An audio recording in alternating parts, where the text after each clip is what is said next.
பிரச்சனையை ஓடிக்கொண்டிருக்கக்கூடிய காலகட்டமாகவும் இருக்கின்றது. பள்ளிக்கு ஓடிக்கொண்டிருந்த காலம் போய் இப்பொழுது வேலைக்காக நாம் ஓடிக்கொண்டிருக்கின்றோம். எனவே சுயநலமான இந்த உலகிலே பொதுவான காரியங்களுக்கு செய்வதற்கான வாய்ப்புகள் குறைந்திருக்கின்றது. அப்படிப்பட்ட ஒரு சூழ்நிலையை உலகமயம் இன்றைக்கு உருவாக்கி இருக்கின்றது. எனவே இந்த சூழ்நிலையிலே தான் பொது வாழ்க்கையில் இருந்த சாந்தன், பேரறிவாளன், முருகன் ஆகியோருக்கு மரண தண்டனை வழங்கப்பட்டிருக்கின்றது. இப்படிப்பட்ட மரண தண்டனைகளே பொதுவாக உயர் சாதியினர் மிக எளிதாக தப்பித்துக் கொள்கின்றார்கள். ஏழை எளிய மக்கள், கீழ்சாதியை சார்ந்தவர்கள் தான் இந்த மாதிரியான மரண தண்டனையிலே அதிகமாக தண்டிக்கப்படுகின்றார்கள் என்பதை நான் இங்கே சுட்டிக்காட்ட விரும்புகின்றேன். அதுவும் குறிப்பாக இப்படிப்பட்ட இந்த 3 இளைஞர்கள் தூக்கிலேற்றதற்கு பிறகு இவர்கள் குற்றமற்றவர்கள் என்று நிரூபிக்கப்படுமையானால் நாம் யாரிடம் போய் முறையிட முடியும்? அதுவும் குறிப்பாக பேரறிவாளனை பற்றி நான் சொல்ல விரும்புகின்றேன். அவர் ஒரு டிப்ளமோ பட்டதாரியாக இருந்து அதற்கு பின்னாலே தன்னுடைய கைவினை தொகுதியை மேம்படுத்திக் கொண்டவர். ஒரு பேட்டரி ஒன்றை வாங்கிக் கொண்டிருந்தார் என்ற காரணத்திற்காக அவர் குற்றம் சுமத்தப்பட்டு அவர் மீது இன்றைக்கு தூக்கு தண்டனை வழங்கப்பட்டிருக்கின்றது. ராஜீவ்காந்தி கொலை போன்ற அப்படிப்பட்ட மிக தொழில்நுட்பமிக்க ஒரு கொலை செயலில் ஒரு பேட்டரியை ஒருவர் வாங்கினார் என்ற காரணத்திற்காக அவருக்கு தூக்கு தண்டனை என்று கொடுப்பதை ஏற்றுக்கொள்ளவே முடியாது. ஏனென்று சொன்னால் அந்த பேட்டரி கொடுத்ததற்கான சாட்சியம் இந்த வழக்கில் இல்லை என்பதை நான் சுட்டிக்காட்ட விரும்புகின்றேன். பிரிட்டிஷ் ஆட்சி காலத்திலே தான் பொதுவாக போலீஸ் அதிகாரிகள் மிகவும் சித்திரவதை செய்து அவர்களுடைய குற்றவாளிகளிடமிருந்து ஒப்புதல் வாக்குமூலத்தை வாங்குவார்கள். அதே நடைமுறை தான் இன்றைக்கு தடாவிலேயும் பின்பற்றப்பட்டு இவர்களிடமிருந்து ஒப்புதல் வாக்குமூலம் பெறப்பட்டிருக்கின்றது. சுப்ரீம் கோர்ட் இந்த வயதில் மிகப்பெரிய ஒரு அநியாயத்தை செய்திருக்கிறது என்று குறிப்பிட விரும்புகின்றேன். தடா சட்டம் அவர்களுக்கு பொருந்தாது என்ற காரணத்தை உச்சநீதிமன்ற தன்னுடைய தீர்ப்பிலே திட்டவட்டமாக தெரிவித்திருக்கிறது. ஆனால் அதே சமயத்தில் அந்த தடா நடைமுறையிலே பெறப்பட்ட வாக்குமூலத்தை ஏற்றுக்கொண்டிருக்கின்றது. எனவே அந்த விதத்திலே இந்த உச்சநீதிமன்றம் செய்திருப்பது மிகப்பெரிய ஒரு அநியாயம் என்று நான் கருதுகின்றேன். அதே போல இந்த மரண தண்டனை என்பது ஐக்கிய நாடுகளினுடைய மனித உரிமை பிரகடனத்திற்கு முரணானதாகும். மனித உரிமை பிரகடனம் வாழ்வதற்கான உரிமையை உத்தரவாதப்படுத்துகின்றது. ஆனால் மரண தண்டனை அந்த உரிமையை நம்மிடமிருந்து பறிக்கின்றது. அது மாத்திரமல்லாமல் இந்த தூக்கு தண்டனை நிறைவேற்றுவதற்கு பல்வேறு விதமான வழிமுறைகள் இருக்கிறது. உதாரணமாக ரஷ்யாவிலே சுட்டுக் கொள்கின்றார்கள். எனவே இப்படிப்பட்ட முறைகளை எல்லாம் மாற்றி தூக்கு தண்டனை என்பதுதான் மிகவும் குறைவான வலியுடைய ஒரு தண்டனை என்று கருதி இதை தேர்ந்தெடுத்திருக்கின்றார்கள். ஆனால் இது தவறு என்பதை நான் சுட்டிக்காட்ட விரும்புகிறேன். ஏனென்று சொன்னால் இந்த தூக்கு தண்டனையை நிறைவேற்றுவதற்கு மிகவும் பயிற்சி பெற்ற ஒரு தூக்கு போடக்கூடிய ஒருவர் இருக்க வேண்டும். ஆனால் அப்படிப்பட்ட ஒருவர் இன்றைக்கு பொதுவான சிறைச்சாலைகளில் இருப்பதில்லை என்பதையும் நாம் இங்கே கவனிக்க வேண்டும். அதுவும் கூட இது லெஸ் பெயின்ஃபுல், மிகவும் குறைவான வலியுடைய ஒரு தண்டனை என்பதை ஏற்றுக்கொள்ள முடியாது. ஏனென்று சொன்னால் அந்த தூக்கு போடுவதற்கு முன்னாலே அந்த தூக்கு கயிற்றிலே எண்ணெயை தடவி பிறகு அந்த கழுத்தை இருக்குவதற்காக ஒரு உலோகத்தையும் சொருகி இருக்கின்றார்கள். எனவே இப்படிப்பட்ட தண்டனை என்பது எப்படி ஒரு குறைந்த வலியுடைய ஒரு தண்டனையாக இருக்க முடியும்? அது மாத்திரமல்லாமல் இது மிகவும் ஒரு சித்திரவதை செய்து கொல்லப்படுகின்ற தண்டனை என்ற முறையிலே இந்திய அரசியலமைப்பு சட்டம் 21க்கும் ஐக்கிய நாடுகள் மனித உரிமை பிரகடனத்துக்கு முரணானதும் என்றும் நான் சுட்டிக்காட்ட விரும்புகின்றேன். என்னுடைய சொந்த அனுபவத்திலிருந்து ஒரு உதாரணத்தை உங்களுக்கு நான் சுட்டிக்காட்ட விரும்புகிறேன். 1995ஆம் ஆண்டு 2 தலித் மாணவர்கள் குண்டூரிலே ஒரு பேருந்திலே ஏறி அவர்கள் கையிலே பெட்ரோல் டென்னை வைத்து அவர்களை கொள்ளையடிப்பதற்கு முயன்ற பொழுது அந்த பஸ் தீப்பற்றி எரிந்து 23 பேர் கொல்லப்படுகின்றார்கள். எனவே அவர்களுக்கு தூக்கு தண்டனை என்பது வழங்கப்படுகின்றது. இந்த தூக்கு தண்டனைக்கு வழங்கப்படுகின்ற பொழுது அவர்களுக்காக மெர்சி பெட்டிஷன் வழங்குகின்றார்கள். அந்த கருணை மனு கிருஷ்ணகாந்த் கவர்னர் அவர்களால் நிராகரிக்கப்படுகின்றது.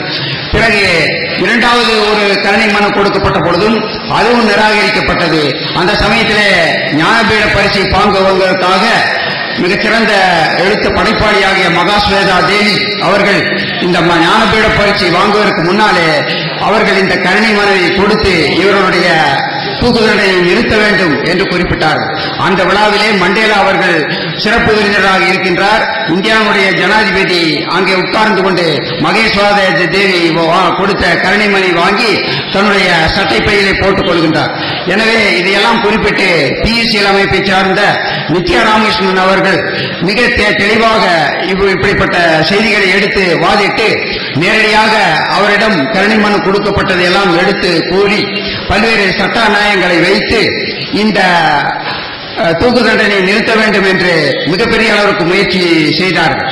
ஆனால் அதே சமயத்தில் அங்கே இருக்கக்கூடிய மக்கள் குறிப்பாக இப்படிப்பட்ட அதிகார வர்க்கத்தைச் சேர்ந்தவர்களும் அதே மாதிரி இந்த ஜனாதிபதியும் இதை பற்றி கிஞ்சித்தின் சிந்தித்தாக தெரியவில்லை.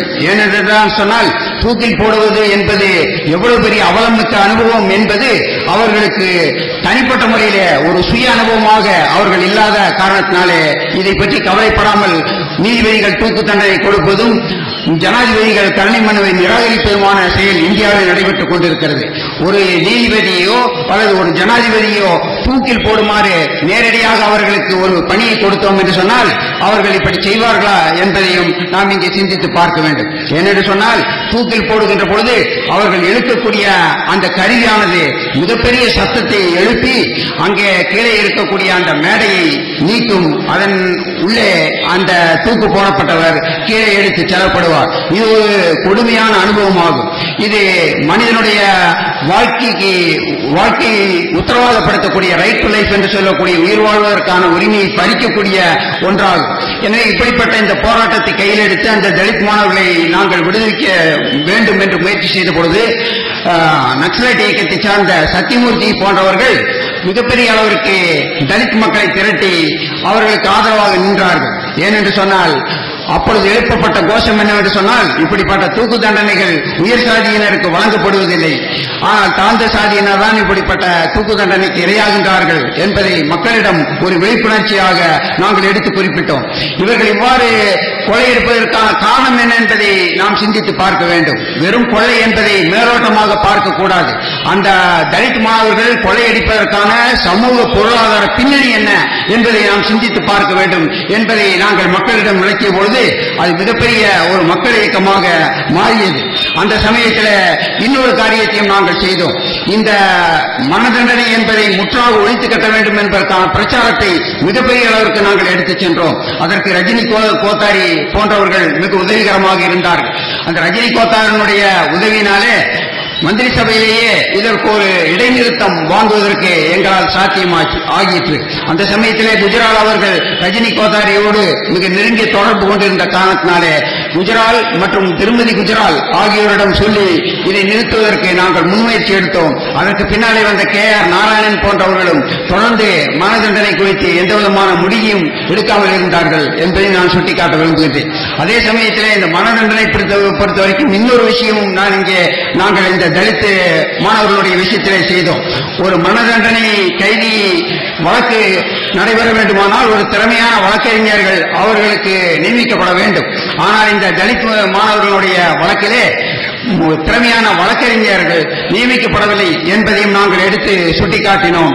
இது சர்வதேச விதிமுறைகளுக்கு முரணானது என்பதையும் நாங்கள் சுட்டிக்காட்டினோம். அதே வகையில் தான் இந்த மூவருடைய ஒரு வழக்கையும் நாங்கள் பார்க்க வேண்டும். இவர்கள் நிச்சயமாக தூக்கிலிடப்படுவது தேர்ந்தெடுக்கப்பட்ட ஒரு தூக்கு போடுபவர், பயிற்சி பெற்ற ஒரு தூக்கு போடுவராலே அவர்கள் தூக்கு போடப்பட போவதில்லை. ஏனென்று சொன்னால் வேலூரில் அப்படிப்பட்ட பயிற்சி பெற்ற தூக்கு போடக்கூடியவர்கள் யாரும் இல்லை. எனவே இது சட்டவிரோதமானது. ஒரு சாதாரணமான ஒருவர், எந்த விதமான பயிற்சியும் இல்லாத ஒருவர் இப்படிப்பட்ட தூக்கை நிறைவேற்றுவதற்கு எந்த விதமான அருகதையும் இல்லை. அது சர்வதேச சட்டங்களுக்கு முரணானது என்பதை முதலிலே நாம் புரிந்து கொள்ள வேண்டும். அடுத்து இன்னொன்று, இது பற்றிய உரிமைவாதங்கள், இது பற்றிய சட்டவாதங்கள், இவற்றை பற்றியெல்லாம் நான் கவலைப்படவில்லை. இது தமிழ் தேசிய உணர்வுக்கு விடப்பட்ட மிகப்பெரிய சவால் என்று நான் கருதுகின்றேன். எனவே தமிழ் தேசிய உணர்வை தமிழகம் முழுதும் தட்டி எழுப்பக்கூடிய ஒரு சூழ்நிலையை நாம் இங்கே உருவாக்க வேண்டும். ஏனென்று சொன்னால் இலங்கையிலே மிகப்பெரிய போராட்டம் நடந்து அது பின்னடைவுக்கும் தோல்விக்கும் உருவானது போலவே இங்கே மிகப்பெரிய சோர்வும் பின்னடைவும் தமிழகத்திலே நிறைவேற்றக்கூடிய சமயமாக பார்த்து இந்த 3 பேருக்கு தூக்கை நிறைவேற்ற வேண்டும் என்று அவர்கள் சொல்லுகின்றார்கள். ஆனால் இந்த தூக்கை நிறைவேற்றுவதற்கு சொல்லக்கூடியவர்கள் யார்? இவர்கள் தான் இந்திய அமைதி படை அனுப்பி அங்கே இருக்கக்கூடிய அப்பாவி ஈழத்தமிழர்களை கொன்றளித்தவர்கள். இவர்கள் எண்ணற்ற சேதாரங்களுக்கும் அழிவுக்கும் காரணமாக இருந்தவர்கள். இவர்களுக்கு தூக்கு போராட்டம் சொல்வதற்கான உரிமை என்பது இல்லை. சோனியா காந்தி நளினி அவர்களை மன்னித்தார்கள் என்பதை நாம் அறிவோம். ஆனால் இதே சோனியா காந்தி இந்த இளைஞர்களை மன்னிக்க வேண்டும் என்று நான் கேட்டுக்கொள்கிறேன். ஏனென்று சொன்னால் இந்திய அமைதிப்படையை அனுப்பி அங்கே அவர்கள் செய்த மிகப்பெரிய சேதாரம், மிகப்பெரிய பெரும் பேரழிவிற்கு பிராயச்சித்தமாக இவர்கள் மன்னிக்கப்பட வேண்டும் என்பதை நான் இங்கே எடுத்து சொல்ல காட்ட விரும்புகிறேன். எனவே திரும்ப திரும்ப நான் சொல்லுவது என்னவென்று சொன்னால் சட்டவாதம் அதே மாதிரி மனித உரிமை வாதத்தை கடந்து தமிழ் தேசிய உணர்வை தட்டியெழுப்பதன் மூலமாக மாபெரும் மக்கள் இயக்கங்களை கட்டியெழுப்பதன் மூலமாக இதை தடுத்து நிறுத்துவதற்கு தமிழகம் விழித்தெழ வேண்டும் என்று கேட்டுக்கொள்கிறேன் என்று குறிப்பிட்டார்.